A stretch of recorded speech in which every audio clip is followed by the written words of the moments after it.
So the remember what I was saying with the gray wire?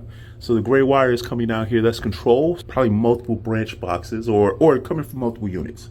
You're getting condensation coming down from your lines, which is all this. Inside the apartments, I'm pretty sure you don't have drop ceilings. You probably have sheetrock. So then you got condensation in all your ceilings from this stuff. What you see right here with that mold, that's happening in all the apartments. And then these are ducted systems. They're using the ceiling as a return plenum to pull the air back in and then blow it back. So what happens when you have mold in the ceiling and the air that's being blown back is going across mold?